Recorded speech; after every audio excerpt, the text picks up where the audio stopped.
Here we go. There we go. Woohoo! I didn't start drinking too much already, y'all. So don't worry about it. Don't worry about it. It's just a little bit of strawberry lemonade in the glass. But Hey, I want to tell everybody, welcome, happy New Year. This is our first episode of Wine, Women, and Crypto, and I am super, super excited because I have a sister that knows cryptocurrency with us today, and we're gonna prove it in just a few minutes. But um, I have watched this sister. She doesn't even realize how much I have watched her in this space. She has been one of the folks in this space, and I'm going to say one of because she's very rare that speaks her mind because she means what she says and she says what she means, and she does not hold anything back. She lets it just come out the way it needs to. And, people have to accept it for what it is. And I respected that in the space really early on. So I'm going to introduce you all to a phenomenal young lady. I'm going to introduce you to some, but I'm going to present to others. Miss Deirdre Mcintyre. How are you today? hey, how you doing? I got my palm juice. It's 9 p.m. on the East Coast, and I don't want to be, get too comfortable, too relaxed as we sit behind the scenes. Yes, But, yes, hey, yes. wine and spirit, wine and spirit. Yes. Well, this sister is so talented. There's so many things that I want to ask her today. Really, she is one of the reasons why I sit here today because I've seen the incredible impact that she had, and she ain't scared of nothing. She just got out there and is doing her thing. But I want her to kind of share with us so we get to know her, and we're going to come up into the space that we're in today. But tell us where you grew up, how you grew up, and kind of, what your parents taught you and instilled inside of you. Well, I'm a native Long Islander. I'm from a small town on Long Island called Malvern. Malvern, my family was actually the first Black family to be a homeowner in Malvern. So we broke the color barrier for Malvern. But Malvern High School, the school system that I went through, Malvern School District, was basically two communities together. Lakeview was predominantly Black, middle class, very much like the Cosby Show. When the Cosby Show came out, it was like nothing new to us because we had the doctors, the lawyers, the police officers, the teachers, all of that. So for us, it was like a reflection of us, even though they were based in Brooklyn, we were based on Long Island. We were like we could relate to that show of that era or going into a different world and etc. But the situation in the 60s in Malvern was many people don't realize that Martin Luther King Jr. came to Long Island, and part of the reason why he came to Long Island was the town that I was in was resistant to integration. It wasn't the Mm. only one, but he was invited by CORE to come. And one of the things that shocked, surprised him is he was like, okay, so where's the poor part of town? And the black community there was like, no, no, this is the stuff we're dealing with. We're dealing with cross burns. We're dealing with this. We're middle class families. Like it was a shock to his system that this wasn't a part of the poverty movement. This is near the end, really the end of his life that he came up. And it's in between here and I think Chicago was where he kind of got that dose of like some like northern racism can be very ridiculous and absurd as well. So he was instrumental in the students that were the local colleges that were there, black students that were colleges that actually lived in the community, was instrumental in desegregating our northern New York high school, and area towns as well. So my family moved in '73, right after all of that was happening in 60, 67, 68, something around 65 or something like that, around that area. We came in '73. Came in, very nice family, Jewish family, was retiring, and they were doing a direct sale, and they were like, look, we want to sell our home. They were very friendly. The neighbors next door, extremely friendly, Catholic family. But then, before we moved in, some other neighbors on the block had flooded our basement. But we also had neighbors who was like, them's the one that flooded the basement. And my father was a New York City police officer. Oh, So wow. when you wonder where I get my bravado from, it's another family on the block saying they're having a meeting to discuss what to do with you. And my father said, oh, what time's the meeting? And he showed up and he said, yes, I've come to the meeting about what you're going to do with us. He said, because if Wow. you don't like it, us here, you might as well just leave. Don't waste your time.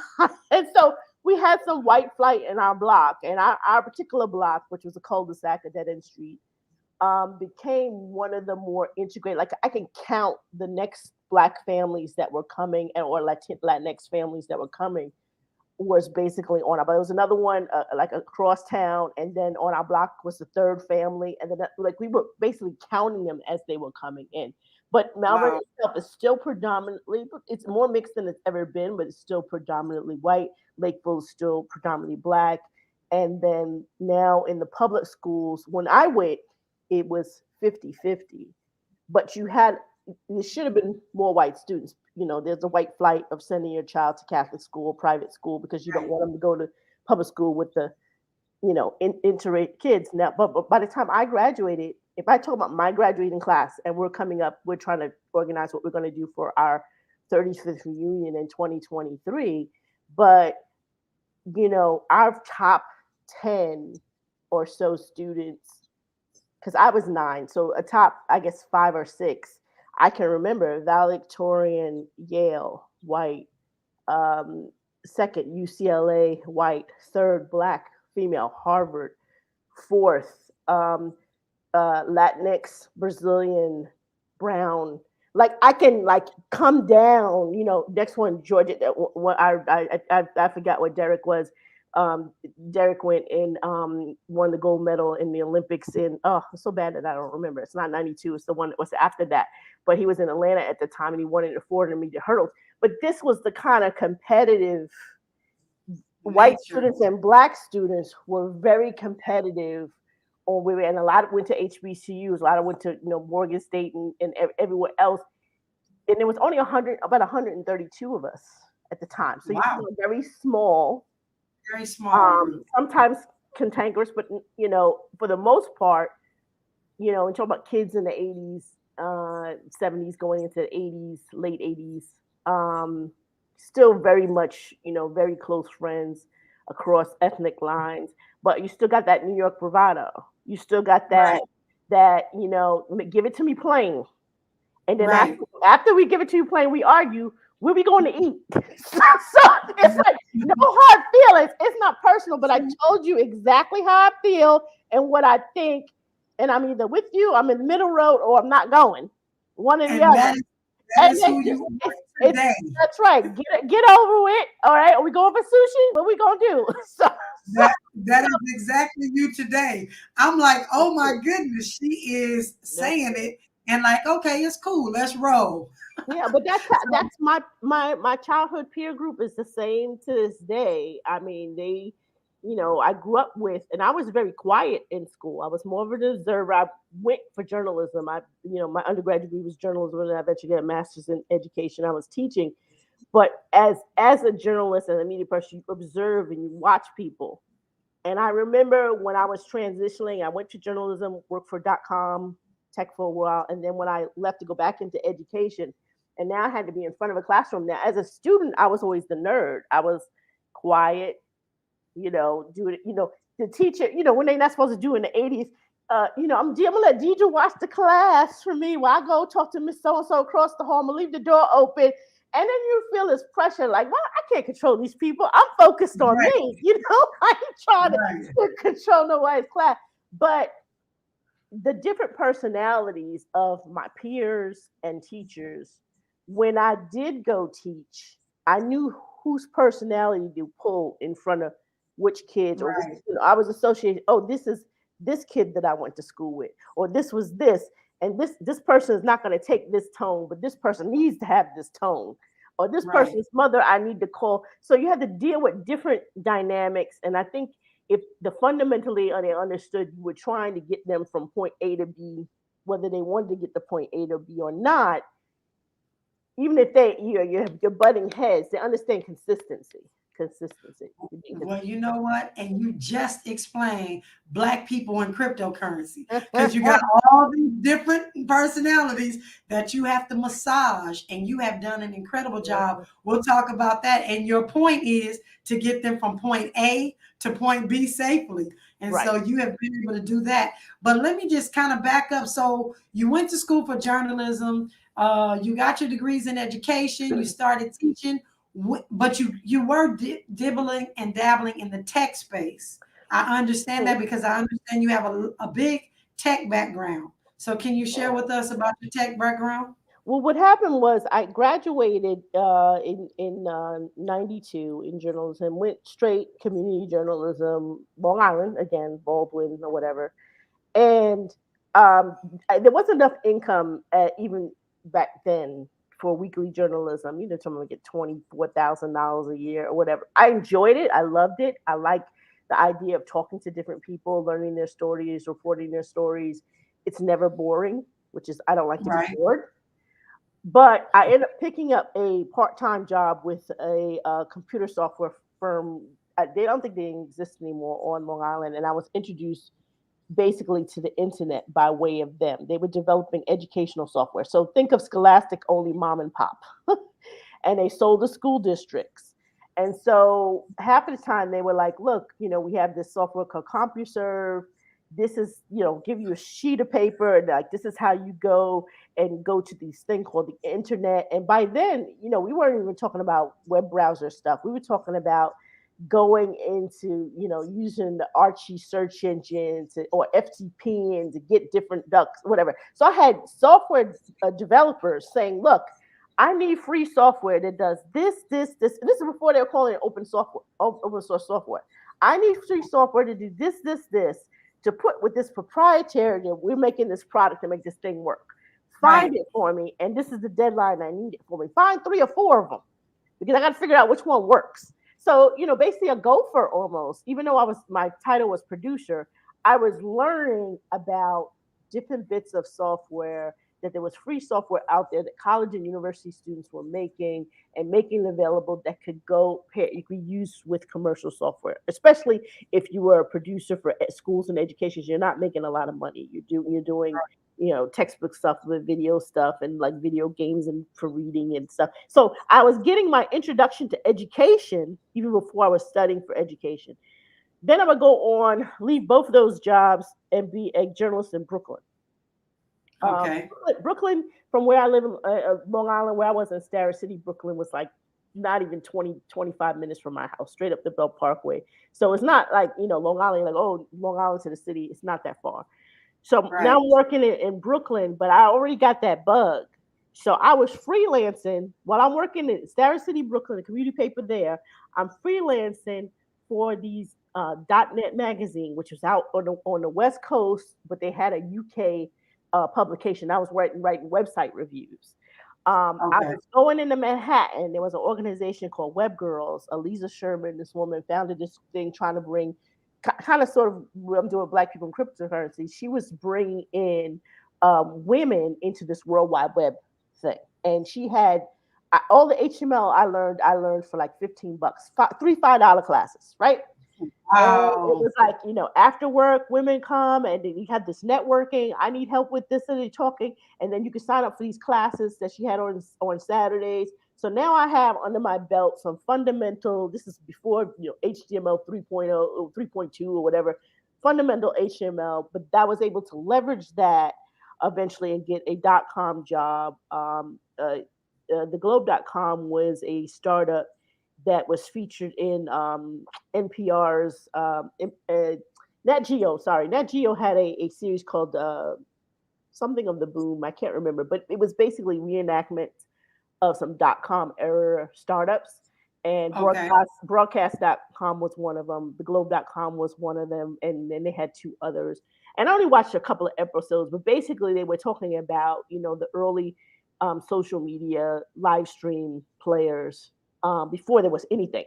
So the Globe.com was one of the earliest social media properties before it was called social media. And I was there from 97 to 99. It was about 2.5 years. Okay. And it went from, I was their first New York City hire, so I was the 12th hire, and went to, but when I left, it was 250 employees across 3 countries. We were Wow. based in Manhattan, several different locations in Manhattan, but the first location was on 21st Street between 5th and 6th Avenues, and it was right before Puffy opened up the Justin's restaurant. The restaurant was named for his son, and it was a really interesting time because we were doing celebrity chat events. Our Hmm. celebrity chat events were coming from, when I got that job, they already had 6 million in investment dollars. So I'm walking in, going to work for some young men who were a couple of years younger. They were graduating that. Let's put it this way: they were graduating college that August, and I was like 26 or 27. So I wasn't the oldest person. The oldest person, she was like 32. Wow. But we were senior citizens in comparison because they were graduating, coming from their college, starting this first was called Web Genesis, and then the Globe.com, starting it at the university. And so they hired me in April, and they were graduating that August. A bunch of them were graduating that August. They had to go back up to Wow. Cornell and graduate. So I say all this to say that had that startup experience, and this constant realm of change demands from investors. But the point of the matter is they had the investors to make the good faith effort to do as best they could in unmapped territory. Because many people, they look at movies and they look at the social network and they're like, oh, Facebook, it was the first social media, but Facebook was actually the last. The Hmm. Globe.com was one of the first GeoCities, and then after iVillage was the women's network, and then iVillage and us, we were both in New York. And then eventually, what came about was Omar Wasan and Black Planet and Asian Avenue, and all those came after. And then you had MySpace, and then you had Facebook. So Mm. people started moving with Facebook, but they had a roadmap. So A even though they roadmap. went into a different direction, they were but I remember when my friends were talking about, by then I was thinking I was burnt out, I was temping, and I was like, oh, maybe I should become a teacher. But I just remember my friends was like, oh, you're not on this new thing called Facebook. And I was like, new? I've been begging y'all to come online since day one. Begging y'all to come online from day one. And so I didn't really pay Facebook any attention because I was like, I just left all of that world. But they just All of that sometimes behind. it's when you can't pinpoint when's the right time.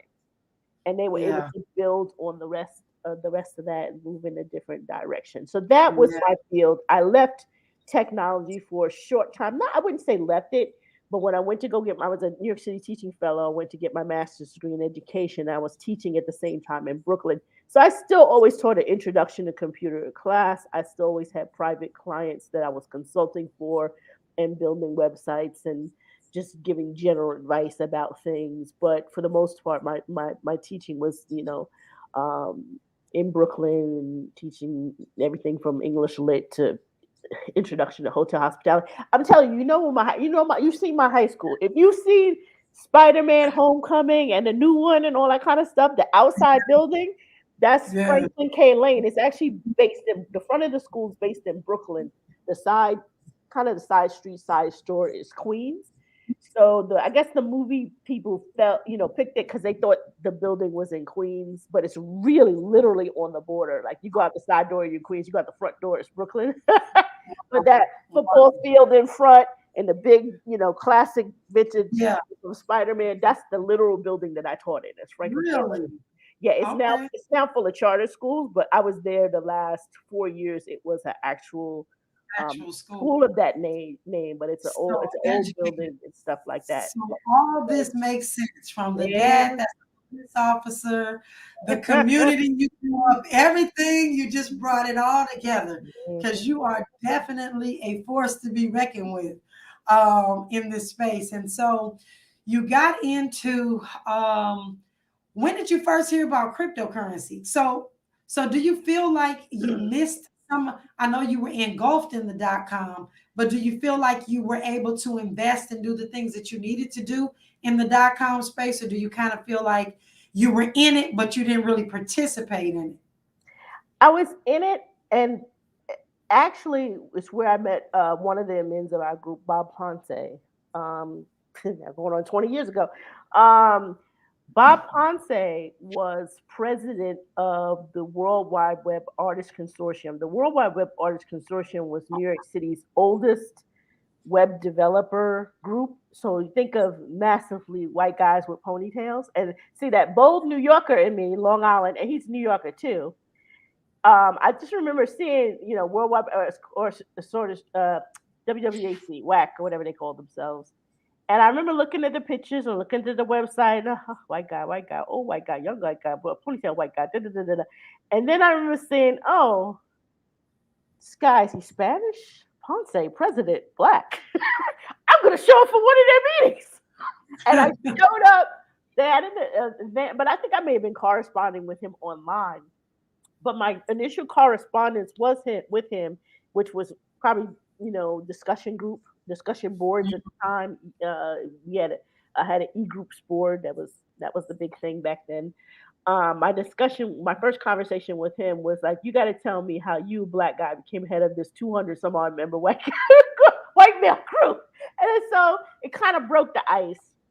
And then I remember showing up for one of their events where, and I just remember it clearly. Like I walk in, 99% of the room is white males of every age, ponytails, t-shirt wearing, developer hardcore, not no, I'm not here to impress anybody. I'm not the business end. I'm the engineer and I'm the tinker. Kind of crypto. I know. Yes. The woman that greeted me at the door was a woman named Evelyn Archer. She since passed away several years ago. But when I saw her, I said, "Oh, you were in Essence Magazine." She goes, "Yeah." So Essence Magazine had a digital column, and I actually wrote one article for them that I barely remember who I wrote about, but I did one freelance thing or whatever. But I remember seeing her featured because she was like a consultant. She says, "Yeah, da, da, da, da." So then I look around the room. There's one other white woman. She's on the panel, Dolly Nielsen, because I was friends with Dolly. She's Dutch. She told me about the Dutch house in Edison in New Jersey, because I now live in New Jersey, all that kind of stuff. And then on the panel was Omar Wassel. Remember, Omar Wassel this was probably before he's consulting for Oprah Winfrey. Really? So he's the founder behind Black Planet. Yes. So he's on the dais. Bob is on the dais. There's an elderly gentleman named Jim Green who since passed away. He was a Harlem Black Republican, but a Malcolm X Republican. I was like, I didn't know those exist. He's like, yeah, get your hand out of my pocket, and this is what black people need. And so you had this And then everybody else was a blur because everybody else, maybe except for the previous president of World Wide Web or Artist Consortium, I kind of knew him, but everybody else was a blur because it was like a series of all these hardcore white guys, devs, nobody unfriendly. But I was like, I don't know what the heck they're talking about. I was like lost. I was like, I'm sitting, but the journalist in me was like, I will write down this word and look it up, and I will write down this word and look it up. And so I had this whole sheet of words and vocabulary that I'm trying to decipher, but they're sitting in front of me speaking English, but it's like they're speaking Greek. So Right. Bob and I eventually started a group called, well, my consulting business name is Red Ibis, but Red Ibis, the original Red Ibis was one in which how do we bring more diversity into this space? There was an organization called MITP, but they were having mostly social mixers. So they minorities in information technology professionals. That was MITP, and they were in New York. But everything was like centered on this single vibe. Let's meet at a bar. Let's meet at a skate rink. And I was like, there's not a lot of business. Not when I went to WAC, they're in a room. There's no food. There's conversations. There's panelists. There's talking. There's strategizing. There's whatever. And then on our side, everybody's partying. There's no. I was like, there's got to be a bridge in between. So we end up producing like one event at Pace University, and ours was the thing where like we need to bring all the different groups together. So we had a black contingent, we had the Latinx contingent, which was it's now called LISTA, Latinos Information Systems and Technology Association. We had AAC, the Chinese one, Asian American AACP. I don't know. We had South Asian one. We had WAC. We had the Women's Network, and we had a panel in which we were talking about jobs and job placement and how you get jobs in the thing. So we produced one major event, but the idea was everybody's having these separate things in New York City, but nobody's coming together to have something. So that Right. was the gist, my thinking that they're trying to make an impact, trying to bring people, even trying to get people into my workplace was a challenge. It wasn't that people weren't qualified, but if you have, predominantly white male founders, this is why I'm so hard about this space, this blockchain space, because I've seen it already. I've seen it in the .com space. If you don't have funded black founders, you don't have black people hired. My feeling is the reason why I was hired, the globe.com, is that nobody else applied. That's my feeling. It's not that I can't do the job or whatever. And the reason why I feel that is because the person that he interviewed me and then gave me the offer on the spot and gave me my resume back, right? And I was so, mind you, they were like, my salary was well over doubled what he was offering, and full dental, and see, these things matter. Dental, Yeah. health, Yeah. vacation, personal days, salary for a company that doesn't make a one single penny and is developing on a fluke of something they've never done before with two kids that have just graduated college and they've never ever had another job, but they're white, they're male. Oh my Of a goodness. certain of Cornell. Let's not erase everything because it's not all white males. It's Yeah. they already were coming from families that have adventures like this. Didn't mean that Right. their road to getting funding was easy. It was just easier. It was So I easier. was so alarmed by the offer. I said, I need a couple of days to think about, which was true. I said, there's another place I was going to get interviewed for. And I was kind of left it vague, but in reality, Newsday on Long Island was having a diversity job fair. Okay. And I'm going out to Melville, Long Island to this diversity job fair, which turned out to be absolutely nothing. And what I end up realizing was like, go all these different people and talk to these people and trade their resume around and all kinds of stuff, that they were there for show, wasn't no jobs really to be had. And then we're sitting at the table, and I forget her name. I'm not gonna say her name because I actually do remember her name. Predominant journalist at the time, and somebody at the table, wasn't me, had asked, what do you think about this .com thing? And now 2 days before, I had just had an interview with the Globe.com, and she goes, "It's a fad. It's not really going to amount to anything." And the voice in my head was like, "You better call them people and take that job." She don't know. I've had See? several years of prepping before I even got that offer of freelancing, making money. This whole working virtual thing, been doing that since 1995. 19 I got paychecks from people that I don't, if they walked past me on the street and gave me their real name, I wouldn't know who they were. You know who they were. I delivered it. The check came in the mail. It wasn't like it wasn't like that. But Right. it came. I delivered. I sent the thing by email. Once it was there, a couple of days later, I got a check. I deposited the check. Wow. So I was used to that. So I went on to that. So when I burnt out from the .com space and I went into education, now I'm lightly in technology because I'm just doing a introduction to computers class, one class a day, and then the rest is ELA and other subjects. Um, I did that for 4 or 5 years, and then I slowly started coming back into more full time into the tech space. Uh, Right. we heading into 2016 now. Well, actually, 2013 is the first time I heard of Bitcoin and dismissed it. I was, how you're looking for something else, and you stumble upon some guys, some gamers talking about Bitcoin. I thought it was a gaming token, and I said, "Nah, that's not what I'm looking for." And I'm scrolling on, not paying attention. Right. So 2016 rolls around, and you have Bob actually had to remind me of this. He was like, "Don't forget our first conversation," and I was like, "Yeah." I had to scroll back and remember my messages. I said, "Black people can't catch a break." You know who was running for office?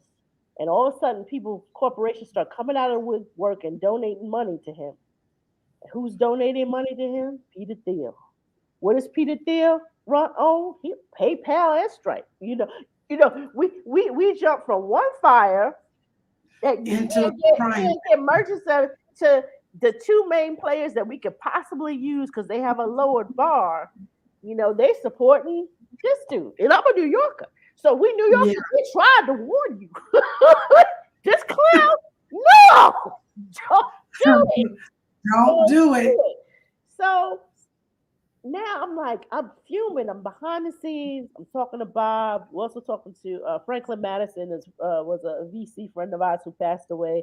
Um, Franklin is like, yo, he's nanotechnology, so it's kind of hard for him. He wasn't really funding anything we were doing in education, but he was like, yeah, I'm getting hit up a lot on this Bitcoin thing. I don't know what it is. And he was like, yeah, you just hot man over Peter Thiel giving millions of dollars to who to run. He says, I think y'all need to look at Bitcoin. And I was like, what? So Bob loads all these TED Talks, links, da da da da da. And Franklin is like, yeah, yeah. So D, my girl D, I'm gonna need what is Bitcoin report for you as quick as you can get it to me. So this is like September, October of 2016. And I delivered that report like the first week in September, 4th, 5th, or whatever. And that deep dive, I was like, oh my goodness. And at that time, I think 2016, there was something like at least 500 cryptos or something like that. And then I just checked before went on this call. Coin market cap is now reporting over 16,000. So there's this tremendous growth of people building, whether it's garbage or Yeah. it's a small micro solution using some type of cryptocurrency. So back then I was flabbergasted that this was it was Bitcoin but an ecosystem. And we were Yes. just heading into that whole, ICO craze. But I Yes. sat and watched most of 2017 stunned. I was still researching, still writing, still checking the prices. It's up again. Oh shoot, but it's down. Oh, it's up again. Oh shoot, it's down. But I'm shocked because I get Yeah. it. I understand it. This for me, it was deja vu of when I was first introduced to the .com, and I didn't think there was going to be another paradigm shift again in my lifetime. And I was like, okay, here it is. Now what do I do? So at that time, a lot of my peers that weren't in technology were hitting me up for BitConnect. And I was hitting them up back. I was like, but you don't have to do that. You could go to this exchange and you can just use your credit card. They didn't want to hear that. Well, no, you could just Right. $100 a month and then you could join my team. I said, but you could just go and do this and do like $25 and skip the next month. So now my frustration is up because I'm realizing there's a target, not just black people, because those OneCoin and all the rest of them, those MLMs, they were targeting all kinds of people. But I'm having my non-tech friends, behind the scenes, jumping into some stuff they didn't know what they was doing. So that was the birth of Black people in cryptocurrency. It was like between Bob and I, and then there's Taiwan Aziz, who's really a quiet player, but he deleting people and things. Just people just don't know. They think it's me. They come in my inbox, and I'm like, what happened? I don't know what happened. But he goes by the rules. These are the rules. I did a warning. I did it, and then I did a delete. And So then and then you have some of the other admins and everything like that. And we really wanted to focus on as much as we could. We did it more better in the beginning when the group was smaller. A lot of what is this and what is that, and focus on this and who's doing things right, who's doing things wrong. And then later on, shortly after, because that was always in our plan too, was always to kind of talk to Black founders and get those one-on-one, because we knew the media coverage wasn't there. We know that we're not in the pipeline for funding, and all these media players, I don't care if they're crypto or mainstream, it's about a pipeline. It's the VC money that gets them the press that they get, whether they, because CoinDesk and all of them are owned by the same VC companies, so right, they're not looking at us. So if they're not right, looking at us, we needed to start doing whatever we could to not only push back against the MLMs, which was a genesis of why we got started, then eventually meme coins and all that kind of stuff, but also to just talk one on one with people who were trying to step out and jump off that ledge and try to produce something into the ecosphere. So our interviews are like they'll be coming back soon. They're kind of intermittent now because I'm doing a lot of writing, but they're definitely going to come back full force and try to get those stories out there that need to be out there. yes. Well, I tell you, Black people in cryptocurrency was a savior for me in this space because I got into a school that you probably know well. And we were unfortunately bamboozled out of a lot of money because we were investing in those alternative coins through what you probably have heard of was the Jarvis system, just the very intelligent. You remember that? Well, you probably have heard of that system. And I was really salty about what had taken place with us, and I actually found you all in your platform, and it was just refreshing that somebody was actually telling the truth, and somebody was actually guiding and not really throwing a rock and kind of hiding their hand, and really taking ownership and educating and things of that sort. And so because I was trying to really figure out my way in the space, because at the time I found your platform, I was still a financial advisor, really kind of saying, I don't know if this is really real, because I had this other experience at this school, but they say it's real and they know what they're talking about. And your site was it was what I needed to really take the plunge and say, you know what? Let me really get educated. Let me listen. And I will tell you, I didn't say much of anything on the platform. I just watched it. So I watched You when watch folks were, you watch I the was, theater. The theater. I was more embarrassed, I think, that I had allowed a platform to take advantage of me the way that I did. Because we were paying almost $850 a month for that school that was taking our money and telling us where to put our cryptocurrency, which cryptocurrencies Right. that were the pick of the week and all that stuff. And so I really kind of watched from the background and really made a decision. You know what? This sister is not afraid to say Black people in cryptocurrency. And for the longest, because I was one of the only, my husband and I were one of the only Blacks anywhere we went, it was kind of like, do I really want to say that I'm here to really educate our community, even though I know that's what needed to happen? But again, watching you and how you operated, how you just did not like, don't be offended. This is what I'm here for. It really gave us the courage to step out and say, hey, we need to open this educational platform in person, but we also need to be unapologetically Black. Mhm. And it's possible that you can do this and still work with the folks that you're working with, but make sure that everybody understands what your mission is. And that really was thanks to you all. And I had no idea that there were so many other people behind the scene. I just thought you were a Yeah, one woman show making it happen. they just know. They just let me talk and run off at the mouth. But there's a small group of people behind the scenes. But you see, I would have never known that because when I stumbled upon you, I stumbled upon the commercial. I think you had did an interview, and I was like, oh, she got a real facility, and so that's kind of the context that I was like, okay, this is someone to talk about. This is someone to post in the group. This is an ideal. This is an objective, and that sort of thing. But I think the reason why we take the tenor in our group is I think is if you're going to have a startup or you're going to do something, you should at least be as well versed to be able to defend what you're going to do, like somebody defends a dissertation. It's not personal. So if I'm saying to you, well, these numbers don't make sense to me, what do you think a VC going to say?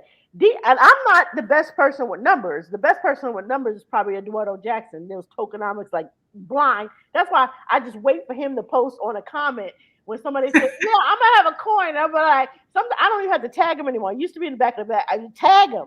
I said, "No, let me wait a few days. He'll see it," and then he goes in because Yes. he understands numbers. But our pushback was kind of like, we know what people are doing that, I didn't say they hustling, but when people are faking it. Yeah. So if whether you're faking it to make it, which you shouldn't do here, or you're hustling, we're going to treat you the same thing. I'm going to ask a bunch of questions. Yes. And you better know the answers. Yeah, it can't be like, well, well, then I want to hire you. No, you're not ready to launch the coin on Tuesday. Okay. Give yourself another 6 months until you can answer all this free advice. Eduardo just gave you like free. I mean, this happened like last week. He was on someone's post and they were like, you should hire you. He was like, I got my own project. I don't want to be hired as a consultant for you. I just Yeah. told you everything that you need to do. Everything. All you need to do is find somebody to pick up the pieces and fill up the holes. Yes. Yes. So we constantly go in on different things. It's not personal, but it's kind of like, yeah, if you kind of really know your stuff, you've been silent and you've been researching for a while. You should be able to answer these questions. I mean, we're not even at the level of a VC, so you're not even ready. If you Right. if you want to go in that direction, you're not even ready for that.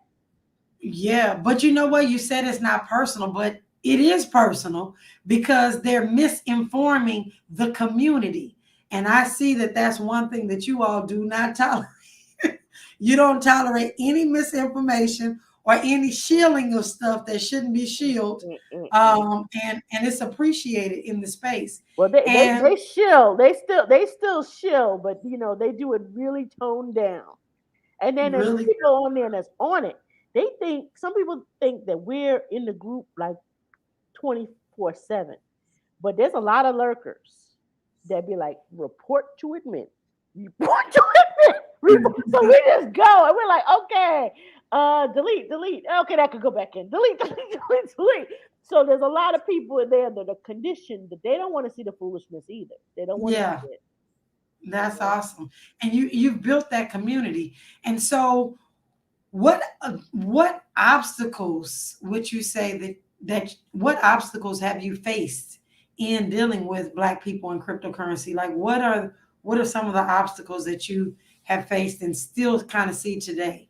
the obstacle is we're not is funding. We're not. Everyone feels that media and education are important, but they're Hmm. not the juicy, lucrative things that people want to fund. Everyone realizes that, the HBCUs need to have programs going towards, whether it's learning Python or learning Linux or mining or whatever, or the fundamentals of blockchain or blockchain engineering. And this content is there. I mean, we have a relationship with Mouse Belt University, which is the educational component of Mouse Belt, the accelerator, Hmm. and we were introduced by another group member, Jamari Peterson. It was like, look, we were talking about the accelerator idea in our group before we knew Mouse Belt existed, because we realized there needed to be a component that educated, not this pitch deck dog and pony show, not this, I got a celebrity and we got $1 million. I'm really calling people out here right now. We got $1 million, which is pittance.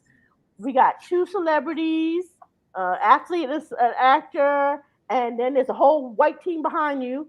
And then we're gonna make a bunch of black people sing and dance. Like remember? Did you ever read Ralph Ellison's Invisible Man in high school? Invisible Man. Remember Yes. the battle royale, right?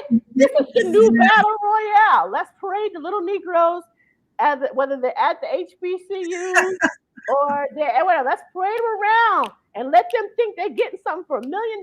Well, we know daggone well those white boys that they had no experience. Now, mind you, some of them are coming from MIT and some of them are coming from Ivy League, but that doesn't mean they have work experience. And they get Yes. 350 million for Three crap. for Yeah, crap. for crap. Right, and Yes. all the support systems. Don't worry, if you don't know how to do this, we got an attorney for you. We got an accountant for you. You just get out there and talk. Get out there and talk and sell this idea. And we're gonna, we'll mentor you along the way. We're gonna give you health benefits and everything. So I'm seeing the disparity, the relationship that we're being paraded out to market other people's crap. They love for us to go out and tell you, oh, go get this NFT, go join this metaverse. It ain't ours. Why are we being a consumer for their thing? You look at their team. It's still Yep. the same team it was 30 years ago. They're Yes, it lucky is. to have one woman, and she'll likely be blonde. Might not be, but she mostly will be white. Maybe they have an Asian woman, one, and there's a whole bunch of white men. Maybe they have an Indian man, maybe one, two, whatever. But we're marketing and cheerleading. Oh, don't! If I hear one more person talk about our black consumer power, stop being their consumers. Be our Yes. consumers. Be our Yes. do. Let me see a company that brings in the black consumerism for not necessarily a black brand, a brand for everybody, but you brought it in for some of our that has this diverse team. Like for instance, I'm going to talk about somebody who's not even in blockchain anymore. Ryan Robinson. I don't know if you know Ryan Robinson is more. He's first of all, he's the world's only quantum engineer by degree out of Oh, MIT. no, I don't. And Okay. we interviewed him because originally his startup Conduit, which is medical computing, using computing power for medical computer, was supposed to be on blockchain. And he told me a while ago, a couple like over a year and a half ago, he said we can't do this level of computing on blockchain, and we need like as close to simulated quantum computing as possible for the stuff that we're doing, right? Okay. But if you look at the team that he put together as a black founder, it is America. It is, he's got young, Ivy League out of black. He's got Asian. He's got his co-founder Logan is, white male, but quote unquote didn't go to the right school, but still brilliant because he was giving TED talks in high school. Wow. But if you look at the team, and it's only like 6 or 7 of them, that's what the difference that real diverse founders who are empowered can do. And I saw Mm. it 30 years ago with Omar Wassau. When I was burning out at theglobe.com, I interviewed with his thing. And I actually didn't interview. I went to him and he called me for an interview. He said, it's amazing how when you quit, people hear you're leaving, right? because I just sit in my 2 week notice and get all kinds of phone calls. And I said to him, look, I don't want another position in technology because I'm burnt out. I'm about to stab someone with a pencil. And because it was a rough ride, boot camp, but rough rides. I need a break. I can't take this anymore. So he's come talk to me. I just want you to see what we're having. So I was at seeing the genesis of Black Planet, Asian Hour, and when went to visit his office, Asian Avenue looked like Asian Avenue. Black Wow. Planet, all these executives and stuff like that from the top down, and he had the Latin one. I forgot what the Latinx one was called. We weren't using the term Latinx at the time, but it looked like New York. And part of my frustration of leaving the Globe.com and being from the 12 to 250 employee, as even as the New York offices grew, which was the largest office, so I guess it was a little over 100 people, it didn't look like New York. And every referral I sent, I was pulling people that were graduating from the first new media classes at NYU, had a master's program. And so all of us in the space, we don't have degrees. It's like now blockchain where there's no real degrees, right? So eventually .com got to the thing where colleges were giving degrees. So in New York, they had the first master's program. I was pulling people like Black people, master, nothing. Yet they would hire somebody else from that. I was like, there's 60 kids that graduated from that class. You hired 3 people, but not the recommendation that I sent. That's how I realized how little power or influence I had. And then when I left, and this is not something that founders would know. When I left, when I turned in my resignation, first of all, I was leaving. I was a manager, but I was vying for the manager position even before that. And they said to me, the person who was my immediate manager at that time was full of it. He said, we would like to have you as a manager, but I looked at your resume and I just felt you didn't have the experience. And me, I just went, blank. I said, okay, I understand. And the thing that I understood was this. Remember, I said when I went for that interview and I was, the 12th hire, the guy that interviewed me looked at my resume and gave it back to me. This man told me he went to HR and saw my resume on file. They didn't have my resume on file. I was there before all the managers. I was there before HR. No one ever asked me for my resume. So you sat as a white man in front of my face and lied. There's nothing that you wanted from me because you didn't want me at that position. Not that I wasn't capable. Because what I skipped in my bio, I was an Inroads intern. I worked in corporate America. I worked as a 18, 19-year-old for American International Group on Wall Street in management training in corporate communications. They wanted me to work in, eventually offer as an underwriter for insurance. I never really wanted to go in that direction. But at the time, I worked for Mutual of New York, two companies. But Inroads was a management training program for young people that were, in school and, whatever. And they were trying to actually increase the management. So I did have the training. It was on my resume. You never saw my resume. So that's how I realized. But I realized when I had those internships, I remember working with AIG. Well, before we go to the next question, I went to work for AIG. And there was a guy, it was my immediate boss, but my boss's boss, and then above him was the top guy. His name was Tom. I don't remember what Tom's last name was, but I know it was Italian. Also know he was blonde-haired, blue-eyed, and very pale skin because I wouldn't have known he was Italian unless he told me. But Italian people were prideful, and they always tell you. And he said to me, now he used to pull me in the office, and I used to think he was like picking on me, But what I realized later when I became an education, he's using the Socratic method. He would say, so what do you think about this? What do you think about this? Well, I think you need to go back and rethink that. And what do you think? Like, he wouldn't tell me anything. He just, one question after another, one question after another, one question after another. And then the second summer, which I was at AIG again, he and I began talking. He says, you're very bright. And he says, I don't want you to be offended, but you won't be happy here. He says, you remember those questions I was asking you last summer? I said, yeah. You asked me where the Black people were, where the most of the Black people were. And he said, where were they? In the mailroom. he said, how many he said, you asked me, I asked you, how many managers did I see and where were they?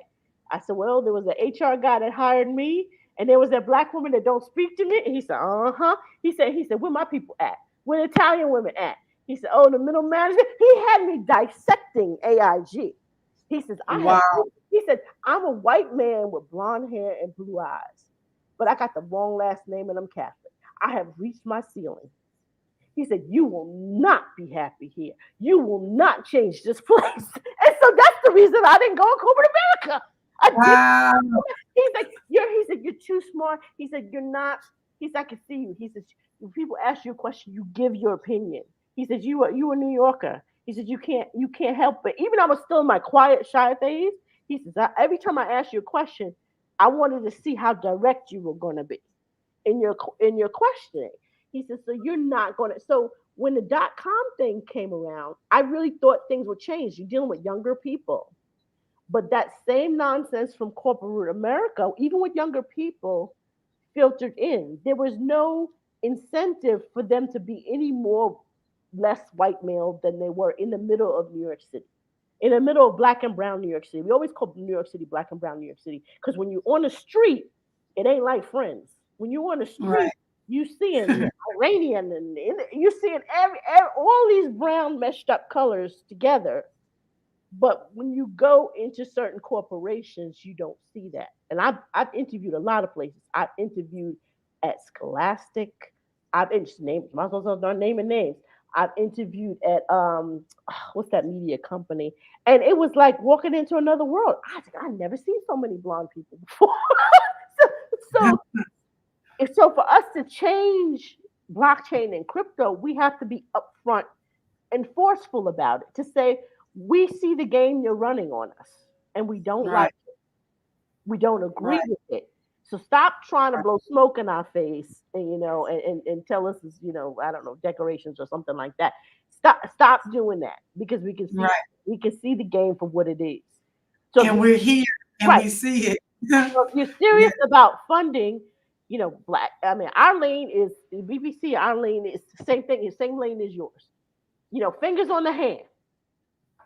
Najah can exist. I can exist. Anybody else? It's we need more than 10 schools, Yes.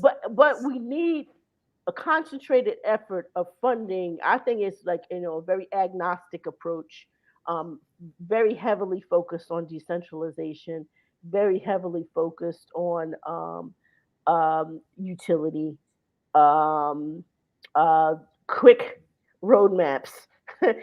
No, not promises forever, and then developing a market for that. I mean, that's kind of our focus on open source, that sort of thing. That's what we believe to educate. Somebody else's might be different. Somebody else's might be, look, you know, um, Golang out of Google, or what is Google doing, or what is IBM doing, but they're still using the programming language and getting them the jobs or something. Somebody else might be some other lane or whatever.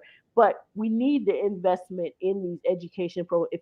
If our community is going to stop, we cannot. Our obstacle was even talking in the HBCUs, we cannot rightly can tell a debt laden Howard or any other university student they should learn blockchain for the goodness or for the free or for the internship when we know very well somebody else is getting paid to be a student. We need to Yes. pay our students so that they can Yes. pay off their debt and they can actually build up the skill sets towards whether it's a job or going on the entrepreneurial route. Otherwise, Yeah. you will never be able to galvanize that because they're constantly going to be taken away by those who are giving the monies, whether it's Panasonic or IBM or Microsoft or whatever, and you can't blame them.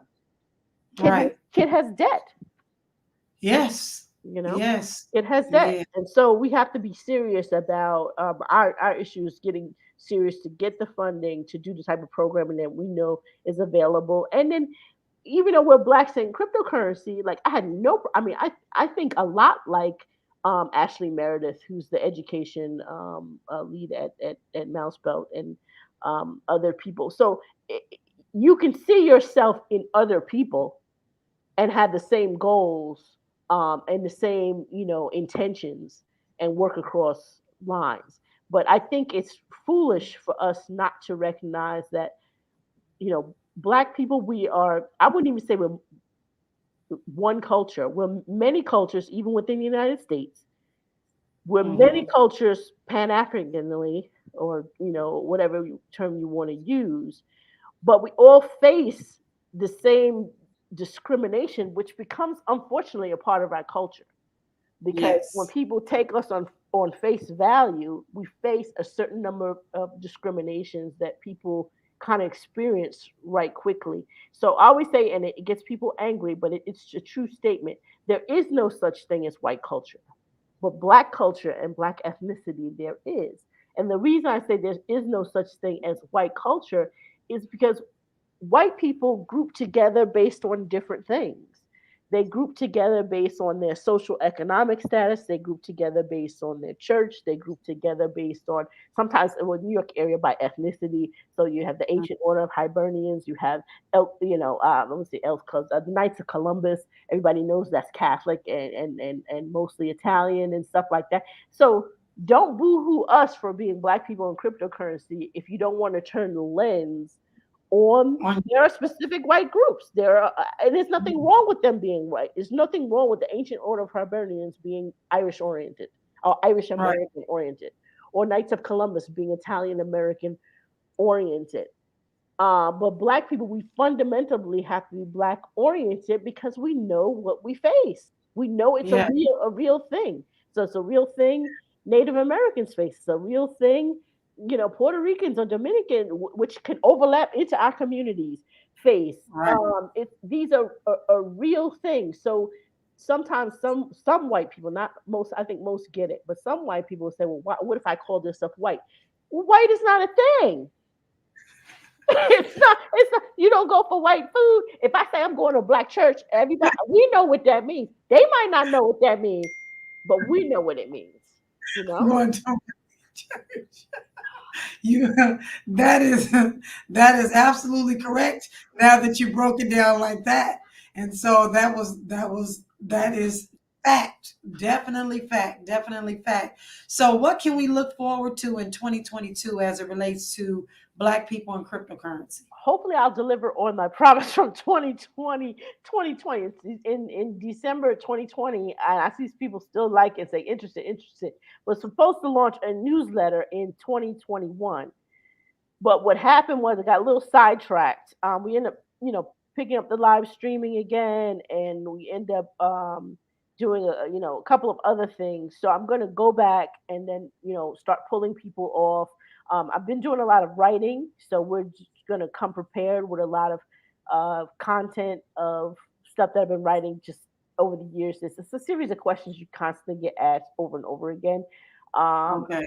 so we'll have some material for people that, once they come off the newsletter, they have these resources that they can go to, and maybe it's easier for them to find. We do have an FAQ sheet, but a lot of people don't see our FAQ document.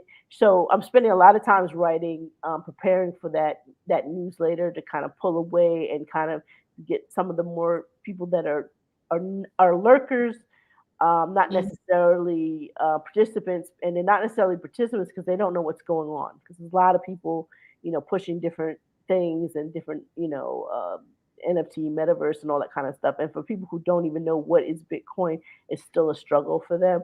So just having Yeah. a real clear resource area, because Facebook is not necessarily the best place. I mean, how many times you could tell people to go to the file section or to look for certain things in the topic section or something like that. So we can start pulling everything apart and just having a real resource center that people can go to, and then actually do some self studying, some, back to live stream. So definitely more in the concentrated media area. That is awesome. That's really awesome. So I got one other question before we find out where folks can find you and things like that. What would you say to someone who is putting together not a coin, but putting together a company in the tech space that's looking for VC dollars? Like, what company would you refer them to? Who's more open to helping us get funding? Like, what avenues do we have right now? Because we get a lot of folks that come in the door that say that they're ready, and of course, we send them back because they got some tokenomics to work on. But who would you suggest that's in our space right now that's really open to maybe this whole wave of folks that just came through with the George Floyd? Hopefully, they stay open a little bit longer so we can get some folks funding. But I see that face. Who do we How who about do we have how that we can about actually go to? how about none of them? Okay, this is my bone to pick. There's so many, and this has been happening for a couple of years. We now have a nice younger generation that are getting small amounts of funding. I got $5 million and I raised this and I raised that. But what do we really see them launching and putting money into? And I have a theory that they don't necessarily have the control that they would like to have because it ain't their money and the money ain't coming from their community. So we Right. need Black people of means to link up with these young, I guess, VCs that are, coming with the financial background so they can have a little bit more control to maybe look at Black projects because it really is none of them. Because I'm looking at them now, they're doing their best pitch, and they're like, this, and we're not seeing come on, the world's your oyster. You didn't see sneaker NFTs coming down the pike because I know there was a black sneaker a black person who launched her he pronoun now lost his sneaker NFTs long before Nike started talking, and it's on OpenSea and barely got pittance in funding. Yep. Eduardo's got Cinema Draft, which is straight up the black, not just black Hollywood, but Hollywood lane. And you nonstop, if you listen to radio, sports radio nonstop, you see draft stream, and this, and people doing all kinds of commercial or whatever. You got a black player in that space.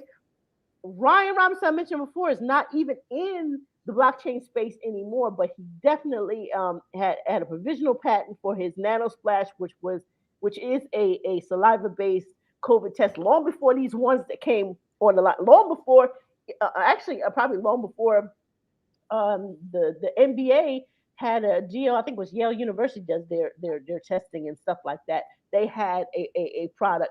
You How is it that you have Black people constantly graduating from years out of MIT and ain't none of them getting funded for anything? Something's wrong with us. Yeah. Yeah. I don't know what it is. The reason why I can't recommend a VC because I'm looking at every single one of them and saying y'all don't have no winners, nothing. So either the problem is with you, or the problem is with who gave you the cheese, not letting you do you. But there's a Right. problem because can you name a black VC to be like, dang, they really hit it out the park with that one. Where's their Nope. Google? Where's their this? So something's wrong. So people who have means and have money, you see them. They've been in Black Enterprise and they've been on different publications, the Griot, or whoever's writing about them. Why you not reaching out to them saying where your winners at and what can I do to get you some winners? Because those of us who represent the founders or people who were in the education space or found around the founders, every single founder would tell you Ryan Robinson out of MIT represent a whole slew of people going back to the 60s at MIT. He says all Black founders coming out of MIT, we struggle. Why are they struggling? Why are Black founders coming out of Stanford and stuff like that? Why are they struggling? Why? Why? I'm not even talking about me, little West Virginia University, Long Island Well, University graduate. Da, da, da, da, da. I'm looking at the creme de la creme, and I saw it play out during the .com era. It took Omar Wasso a long time, way to longer get for someone who went to one of the best schools in New York City and went on to Stanford and was sitting in front of Oprah and being Oprah's advisor and stuff. Took him way longer than my two founders who were undergrads and never started business before and went to Cornell. So the road for Black people, even those that are the creme de la creme, is way too long. and they need to be afforded the same breathing room that white male Ivy League founders have been given. The same breathing room that says that I can hire people, give them full dental, not this shoestring. You got $1 million. Let's see if you can make it work. See if you can make it work. Because it doesn't work. It doesn't It does- it doesn't. doesn't work. It And doesn't. the other thing, just since we putting everything on the line, and I've had a little bit of palm juice because it's only palm juice. It really is only palm juice. I speak like this anyway, and that's why I want the clarity. We have to stop cheerleading the smoke and mirrors. When Mm. white, and I'm not saying all the white male founders are stellar because some of them I'm looking at. This person had no background in technology. Safe Moon, you came out of nowhere with this thing. There's no cred there, but for the most part, you talk about a Zuckerberg, you talk about a Gates, you talk about a Dorsey. They all, whether they dropped out or they graduate, they had this history in technology. But us, a black singer, heading, we already know everybody behind them is white because you didn't have the background in technology. Right. Where is our black nerds? And there's a lot of them. A lot of them. There's not a Yeah. few of them, and many of them are entrepreneurial, and they eventually end up getting burnt out by putting so many different mortgages and everything. I've had conversations with Eduardo. He has 2 degrees. Actually a double major and all that kind of stuff like that. They're putting a lot on the line, and they're not getting anything from the black And community. They're not getting the meetings. They're not getting the meetings with the VCs, and it's yes, too many for it to be a one off. coincidence. Right? It's across the board. Whoever, because I mean, my go to MIT folk is just Ryan, and I was like, well, what's it like over there? He was like, it's the same for all of us. We're black. When Google came out, Google, there was a couple of years ago when Google came out and there was that big leak and they had something on quantum engineering. Was quantum engineering going to break Bitcoin and stuff like that? I went and it was it was before we had production with Bob and stuff, a terrible live stream production, but we got the question. I said, I brought you on because I wanted you to answer. I wanted to know you are the world's quantum. First of all, I wanted him to explain why he was the world's quantum engineer by degree, how he knew that. He was like, yeah, MIT allowed me to design my own degree, and my advisor at MIT is the world's first quantum researcher. And I said, what Wow. would I need to get a degree that it fits into quantum engineering? And he says, we're going to design it and then we're going to get it approved.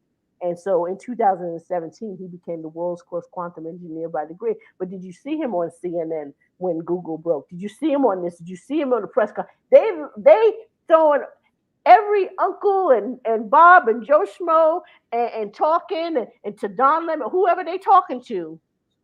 But when we're the top of the top, we don't get We don't. afforded the respect that Yep. this person is expert. I was like, oh, well, we're going to interview you, and he was like, well, he explained how long it takes to get even close to quantum community, and he thinks it's 20 years away, but even so, you have the pushback of cybersecurity that advances at the same time. He says it's not something that, in terms of Bitcoin, that they're worried about. He says, it's more of a concern for private sector and centralized things because bank robbers rob banks. So they're going to Yeah. go for the easiest thing, not the most difficult thing, not the Yep. most difficult thing where the money is. But he says one thing is everything is not constant. So it was a very common sense answer, but not common, because the news was blowing up. Oh, Bitcoin is gonna crash and it's gonna this because We, quantum is we gonna still hear that today. We just had somebody arguing that point this week. yeah, and we have in our community the world's first quantum engineer by degree, The world's From first. From Florida, whatever. But there's a lot of Ryans, but we don't see them. They don't necessarily get the press coverage. They don't necessarily get pulled to because someone would rather put a hip hop artist starting a crypto thing or bought a crypto thing or an athlete. It's the wrong people not. It's not to say they need to stop doing that, but it's a manipulation. It's a battle royale. They don't Yeah, know they're being thrown in the ring. You're being thrown in the ring because you're not qualified to be there. You're being thrown in the ring because you can be manipulated. And you're raising funds for them, but not raising funds for us and absolutely. fight us. Absolutely. You know, Absolutely. Yeah, definitely, definitely. So I got a quick question, and I know we are well over our time, but we're sorry. enjoying ourselves. Did you tell me what you feel like our next steps are as Black people in crypto? Like, what should we be doing to change this whole narrative? Because it just does not seem like it's changing. I know we are more vocal than we've ever been. We're more aggressive, I think, than we've ever been. We have a technology that doesn't limit us, a money technology that doesn't limit. Like, what do you think we should be doing right now? I think we have to keep doing what we're doing right now, which is to keep talking. You got to keep having live streams. We got to get back to have live streams. Other people have the live streams and have these hard pressing conversations because I do get, you know, more than even a year ago, more people inboxing, asking questions. Can I set up a meeting with you? Can I talk to you about this or whatever? It's slower than I would like because I've been in the space for 2016. I think you've been in the space longer than me. So it seems slow to us, but Yeah, you have to appreciate that it's gradually ticking up, gradually ticking up. And we have to have frank conversations because we need to be, as Black people, we need to be looking at models like such as what occurred in Singapore. We're like, a nation that don't have nothing. So if you don't yeah, have nothing, cut out the games. Don't yeah. emulate the pitch decks. They don't mean anything. This ain't reality show. This ain't Shark Tank. This is show me what you got. Don't show me everything. Stop playing the games and stealing people's stuff and selling it off to other people. Stop Oh that. man, Let me show what we have. Let's see who we can build with. Let's see who we can work. Let's see because that's what happens in terms of what's going on at the Ivy League schools. I'm not saying it's perfect, but that's what's going on with even the Berkeleys, the MITs. When I went to the way back in the day, and when I went to the World Wide Web Artists Consortium, that's what they was talking about. Wasn't none of this pass the drink and let's go to bar and let's do this. They was like, what can we build? What can we do? And they're arguing and fighting back. But some people are cording off in this corner, certain corner. We have to have those type of discussions. And everything won't fly off. We have to have those serious what can we bring to the table? What can we fund? What can we build? What is specifically for the Black community because it's a service that's needed? What is global? What is national? What can we bring to the table? And what kind of companies? What kind of do we not? We don't want to emulate the disasters that they do. right. So what kind of Definitely. diverse companies, what are these diverse companies, new companies are going to look at? And I invite you, go look, take a look. I don't know if he has it on his website because I'm on his newsletter, but you take a look at Ryan Rock. I mean, it's only like 6 or 7 of them. But when I look at that company, I'm like, wow, that, Chinese, white, Black, like it's a shock to your system to even see it because we're so Right, used to seeing white males like right. from the top to the bottom and seeing one or two, three people like kind of on the fringe. You get to be a marketer, HR, Yes. Yeah. but not making That's not making any right. decisions. So That's we have it. to keep having these conversations, keep drawing people out, keep drawing the attention, so that we can constantly slowly move in the right direction.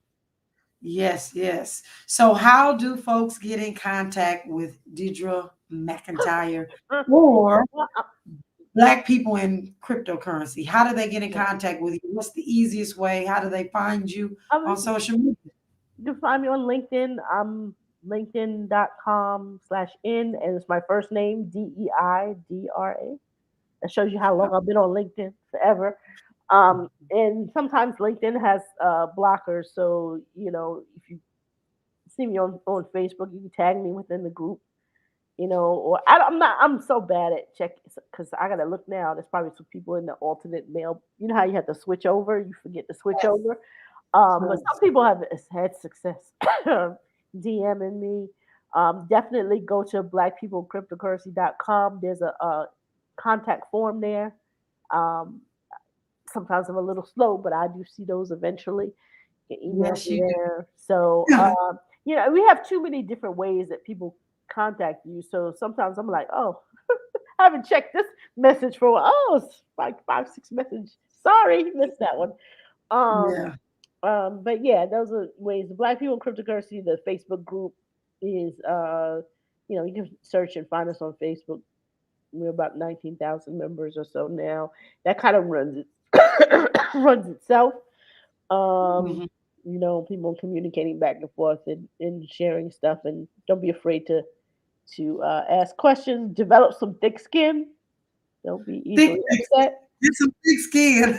Yeah, part of that is the New York City school teacher thing in me too. I had to develop thick skin as a teacher, teaching in Brooklyn, which I didn't have as a young kid from Long Island. I mean, I thought it was tough in Long Island, but Yeah. them Brooklyn kids, they Another breed. give you another layer of toughness. But you know what? I am looking forward to dealing with those Brooklyn children because I just got a project that came across my desk and I cannot wait. So I'm going to be calling on you because I'm going to need some New York assistance No because problem. coming from the West Coast, it's a whole different coast than the East Coast. Oh So man, but you know what? I heard some school teachers, some of it. It's actually New York City is probably easier than the West Coast.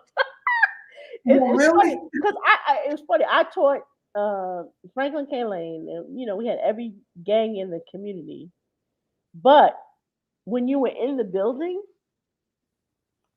the gangs they were easy to manage. Like I used to deliberately like I would know some of them who someone I would deliberately put Bloods and Crips together to work in groups, and they'd be like, "Miss," but they would do it. So you I don't really know. do. I don't know if that flies on the West Coast, but No, something about the building itself wasn't always a truce. But the kids in the building itself, they were like, whatever happens in the building happens in the building. happens in the And building. Yeah. some of them would tell you, look, my outside thing, if you say I have to stay for extra help or I have to join this club, they can't say that I got to come with them. So we used to make certain kids busy intentionally. They were like, nah, he got to go to photography club because he's failing so and so and so. And the kids be like, yes, because they didn't want to be out there. Teacher said I gotta go. You And just said so I gotta that's go. how it was. This is now 15 years ago. So it was a very interesting thing because I used to mix it up all the time. I was like, oh, it's too bad. I guess you got to work with him. But they were this last 2 years they were in uniforms, but they still knew who each other was. And like one of Yeah. them, unfortunately, he would pass away because he told me he would pass away in the streets. And he was like, I really like this kid, but he really is the head, and I'm the other head. He said when we walk out the door, he said we don't even look in his direction. But when they were in class, they were because the kids They were, laughing yeah. and da, da, da, da. But Yeah. it That was pressure was, it was a multi generational thing. It was their yeah. families, so it wasn't Mm, their decision. It was yeah. so he was like, I really don't mind working with him. He all right. He all right. But when we He, walk out that door, he said, we don't have no words, nothing. We have no, nothing to say to no. each other. So, but yeah, the New York City kids, I mean, it's been 15 years. I've been out of classroom, so a lot can change in 15 years. But Well, yeah. I really enjoyed it. My kids now, they're turning 30. And some of them, and at least two of them, they were dating in high school. And one of them, he was a hot mess, the student. He didn't really do what he was supposed to do. And he was like, Miss, I'm gonna marry her. And I used to say to the girl, I'm like, you don't want him? He don't even do his work. He don't even but before that, so now you had freshmen. So by the time Right. they get to their junior year or senior year, they have a wake up, and they start Right. turning the corner. And they're married and they have two kids to this day. He said, even Oh, when he was wow. sending me, he was like, "See, I told you I was going." I was like, Don't I marry her. was like, "You was a hot mess." He's like, "Yeah, I know." I played around. I was a little too goofy and did that. He said, "But I got it together." He's like, "Got it together." So, That is definitely good. So I definitely am going to call on you when I get in the area to do my thing. It has absolutely been a pleasure. If you need me for anything, please call. I will be. I got to get back on Facebook. I have been not on Facebook like I need to be. And I'm going to get back in there and really I just got to get my social media all the way. I got to get engaged. That's what I have to do. Because it is, a Black founder in the tech space trying to keep the ball rolling without the funding I need. Yes. It has been the challenge, but you are our strength, Black people in cryptocurrency. Just the Black Bitcoin billionaires, those groups are where I find refuge for the things that we're trying to do. So I really appreciate you. I'm so thankful that you've taken some time out of your day. We will be honoring you again this year for Black Future Month. So please look forward to that, because it is so important to us that we make sure that folks know Black people know cryptocurrency too. We know Bitcoin too. You can put us on the stage. It's okay. We should not have to be constantly begging you to be on stage to educate, because we do know some of the things that you know as well. So that was actually my reason for doing that campaign, because we just weren't, it wasn't that we weren't showing up, we weren't being picked to participate. And so I think this year is a new year where we're going to see some conferences come out that we control. And I think that we need to stop waiting on them, as several people have said, to invite us to speak, but put our own conferences together in the cryptocurrency space, because we had one just recently, but I think there needs to be several, and people are talking about it. So I'm looking forward to sharing the stage with you very, very shortly on one of these in one of these conferences. So with that, are there any closing remarks that you have today? I'm gonna hold you to that. I know you're going back on tour. I'm gonna hold you to that. You come on our show, because Bob was, Yes. we tried to get you when you were on tour. Bob Ponce and I other men, so we don't want to miss the opportunity. Even we catch y'all out on the We're street. doing it. We, That's we, done. we definitely want to do that, and tell everyone to keep pushing and keep studying. And it's a rush, but it's not a race. Yes. So make sure you cross your T's and dot your I's, and do your research, and take it slow, take it easy. Read what you can and ask questions where you can, and then tell other people that are of means that Najah and I and Lamar and all of us in some form of education. There's no reason why we shouldn't be funded, because you can't start the race if you just kind of winging it, and going to we have to have our institutions that are well funded and understand the space, so we can educate our people so they can fly. Yes, yes, yes. Well, thank you for that. And again, we thank you for your time, and we're thankful to each and every one of you that are hanging out with us today. We didn't get a chance to ask questions, but you can go right over to Black People in Cryptocurrency, and and Deirdre will answer your questions. You can reach out to me. We will get your questions answered if you have any. But again, we thank you all for being with us today. We thank you, Deirdre, for an incredible interview. Happy New Year to each and every one of you. And Right. this is history in the making. This is our first Wine Women in Crypto of 2022. And we are so excited to have our sister on the today. She is incredible, and we look forward to many, many years of education, many, many years of leading our community out of financial slavery. So here we go again, and we thank you so, so much for all that you do and all the work that you put in to ensure that we get the correct information. And we appreciate you. And with that, we bid everybody a farewell. Have an incredible rest of your evening. Peace and blessings, family. Awesome.